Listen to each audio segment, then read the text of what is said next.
Dear students, जय हिंद, वंदे मातरम। स्वागत है आप सभी का हमारे online study platform physics toppers academy में।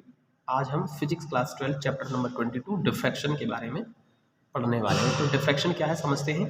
देखिए, हम जानते हैं कि लाइट जो रे जो होती है, लाइट रे, वो स्ट्रेट लाइन पाथ पर चलती है, स्ट्रेट लाइन में चलती है, यानी स्ट्रेट पाथ पर चलती है। तो अगर मान लीजिए लाइट के पाथ पर हम एक नैरो ऑब्स्टेकल रख दें, तो कॉर्नर से लाइट रे का, ठीक है, बेंड होने का जो फिनोमिना है, इसी को हम डिफ्रैक्शन कहते हैं। ठीक, तो डिफ्रैक्शन में हम समझते हैं आज का सबसे important topic, diffraction pattern bye a single slit. तो ये very very most important derivation है, बोर्ड बोर्ड के लिए बहुत ज़्यादा इम्पोर्टेंट है, आप इसको ज़रूर तैयार कर लें। देखिए यहाँ पर एस क्या है, एक सोर्स है, ठीक है, लाइट सोर्स है, यहाँ से सभी डायरेक्शन में लाइट रे इंसिडेंट हो रही है। ठीक है, अब मैंने एक काम कर दिया, यहाँ पर एक कॉन्वेक्स लेंस यूज़ किया है। तो ये कॉन्वेक्स लेंस के ऊपर जब ये लाइट रे पहुँचेगी तो ये क्या काम कर देगा, इसको पैरेलल बीम की फॉर्म में ले आएगा, यानी पैरेलल कर देगा इसे। तो इस लाइट बीम को पैरेलल लाइट बीम में कन्वर्ट कर देगा। तो होगा ये, देखिए, अगर मान लीजिए हमने यहाँ पर एक काम कर दिया, ये इस तरीके से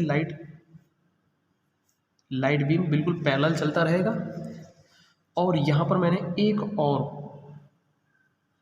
कॉन्वेक्स लेंस यूज कर दिया, ये L1 है और ये L2। जैसे मैं इसमें एक और L2 लेंस इसके पाथ पर रख दूंगा, तो ये क्या काम करेगा, इस स्क्रीन पर, क्या ये स्क्रीन पर ये इसको फोकस कर देगा। तो ये इसको फोकस कर देगा सपोज ओ पॉइंट पर, ठीक है। लेकिन हम क्या जानते हैं कि मान लीजिए एक एब्स्टेकल हो जाए, एब्स्टेकल रख दीजिए इसके पाथ पर, एब्स्टेकल रख दें, नैरो एब्स्टेकल, तो इसके कॉर्नर से लाइट बेंड हो जाएगी, थोड़ा सा क्या हो जाएगी, बेंड हो जाएगी। और बेंड होने के इस फिनोमिना को कहते हैं हम डिफ्रैक्शन। तो यहाँ से लाइट क्या हो जाएगी, डिफ्रैक्टेड हो जाएगी, यानी डिफ्रैक्शन हो जाएगा लाइट का। तो अगर ये नहीं थे तो ये बिल्कुल इस तरीके से जाएगा, लेकिन अगर जैसे ही एब्स्टेकल रख दिया जाएगा तो यहाँ से लाइट है ये क्या कर जाएगी, थोड़ा सा बेंड हो जाएगी, ये रही, तो थोड़ा सा पार्शियली बेंड हो जाएगी, और सपोज ये थीटा एंगल से डिफ्रैक्ट हो गई। तो यहाँ से देखिए, अब इस डिफ्रैक्टेड जो बीम है, इसकी वजह से सपोज हमें इस P पॉइंट पर, ये क्या है, P पॉइंट है, इस P पॉइंट पर हमको एक डिफ्रैक्शन पैटर्न मिलेगा, सपोज हमें P पॉइंट पर मिलेगा। तो देखिए, अगर ये नहीं होता तो ये सीधी जाती, जैसे ही एब्स्टेकल रख दिया, ये क्या कर दिया, थोड़ा सा बेंड होगी, और सपोज इसका डिफ्रैक्शन पैटर्न कहाँ मिलेगा हमको, P पॉइंट पर मिलेगा, डिफ्रैक्टेड बैंड का, ठीक है ना, ठीक है, लाइट बीम का, इस डिफ्रैक्टेड लाइट बीम से जो हमें डिफ्रैक्शन पैटर्न मिलेगा वो पॉइंट P पर मिलेगा। ये जो डिफ्रैक्शन एंगल जो होगा, ये सपोज ये क्या है, थीटा है, और वेरी लेस देन होता है, पार्शियली डिफ्लेक्टेड होती है, ठीक है, बहुत वेरी लेस देन होता है, वेरी लेस। तो देखिए यहाँ से हम समझते हैं, अब सबसे पहले हम लेते हैं फोर मैक्सिमा। पहले एक काम कर लेते हैं, इसमें पाथ डिफरेंस ले लेते हैं। देखिए, हमने एक काम कर दिया, इस डिस्टेंस को ले लिया है E, क्या ले लिया हमने इसको, ये E डिस्टेंस है टोटल, और इस पॉइंट को हमने A पॉइंट लिया है, और इसको हमने P पॉइंट ले लिया सपोज। तो ये A पॉइंट है और ये B पॉइंट है, और ए बी की डिस्टेंस क्या ले ली मैंने, स्मॉल a। अब देखिए, ये जो आपका AP और BP है, इनके पाथ में क्या है, AP और BP के पाथ में थोड़ा सा डिफरेंस है, इसी को हम बोलते हैं पाथ डिफरेंस। तो इस पाथ डिफरेंस को हम कैसे फाइंड करते हैं, देखिए, उसके लिए हम सीधा सीधा इस पर एक परपेंडिकुलर ड्रॉ कर देते हैं। सपोज ये क्या है, M पॉइंट है, तो ये जो BM जो है, ये क्या है, PM, यही होगा आपका पाथ डिफरेंस, पाथ डिफरेंस।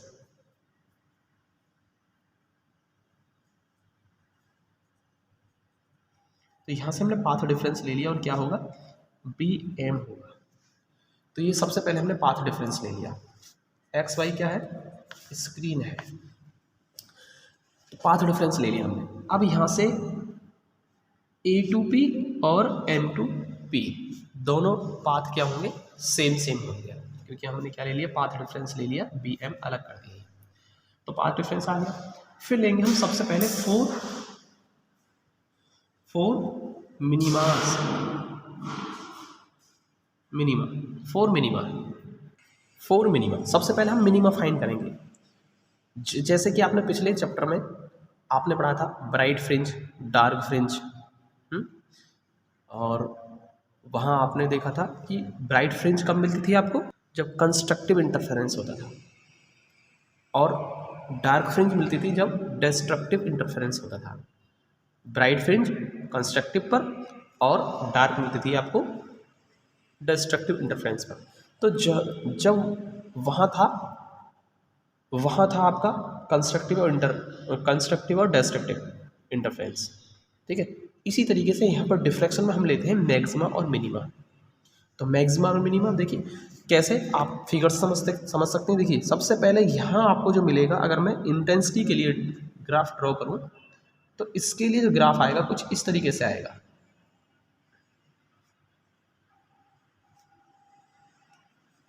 ठीक है, देखते रहिए आप, इसका ग्राफ कुछ इस तरीके से आएगा जैसा कि मैंने आपको यहाँ पर बना दिया, इस तरीके से आएगा।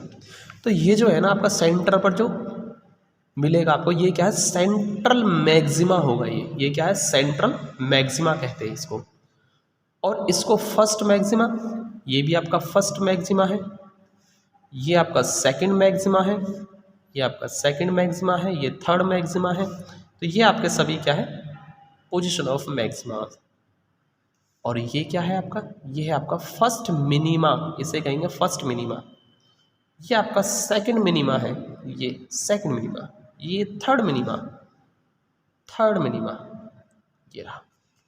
तो इसी तरीके से देखिए सेंटर पर आपको मैक्सिमा मिलता है, यानी सेंट्रल मैक्सिमा, उसके दोनों ओर आपको क्या मिलते हैं, दोनों साइड में फिर मिनिमा मिलते हैं। फर्स्ट मिनिमा मिलेंगे, फिर आपको फर्स्ट मैक्सिमा मिलेंगे, फिर आपको सेकंड मिनिमा और फिर सेकंड मैक्सिमा, यानी मिनिमा मैक्सिमा दोनों साइड में मिलते हैं आपको, सेंट्रल मैक्सिमा के दोनों साइड में। तो समझिए आप मैक्सिमा और मिनिमा और दोनों साइड में होते हैं। तो इसलिए सबसे पहले हम फोर मिनिमा, तो मिनिमा कहाँ मिलेगा, किस पोजीशन पे मिलेगा, तो मिनिमा के लिए देखते हैं आप कंडीशन क्या होगी। तो हम जानते हैं कि पाथ डिफरेंस जो बी एम होता है वो कितना होना चाहिए। आप याद रखेंगे इस चीज़ को कि मिनिमा के लिए कंडीशन क्या होती है, कि मिनिमा के लिए कंडीशन होती है कि पाथ डिफरेंस जो होना चाहिए वो एम लैम्डा के बराबर होना चाहिए। आप याद रखेंगे, कंडीशन है फर्स्ट। तो मिनिमा के लिए कंडीशन आप याद रखेंगे कि पाथ डिफरेंस एम लैम्डा के इक्वल होना चाहिए, ठीक है। और यहाँ पर एम क्या है, वेयर एम इक्वल टू 1 2 3 ... यानी कि first minima, second minima, third minima, fourth minima, fifth minima. तो फर्स्ट मिनिमा निकालना है आपको, तो m equal to 1, second minima के लिए m equal to 2, third minima के लिए m इक्वल टू 3। तो इसी तरीके से mth में मिनिमा निकालना है तो आप क्या करेंगे, m लिखेंगे आप, ठीक है। तो इस तरीके से आप मिनिमा निकाल सकते हैं। और अगर हम बात कर लेते हैं फोर मिनिमा के लिए,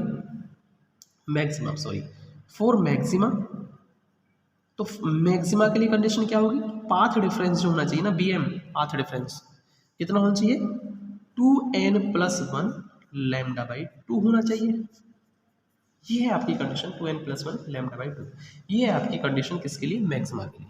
देखिए आप चाहे तो 2m+1 भी कर सकते हैं, क्योंकि मैंने m ऊपर ले लिया था तो मैंने यहाँ पर n ले लिया है।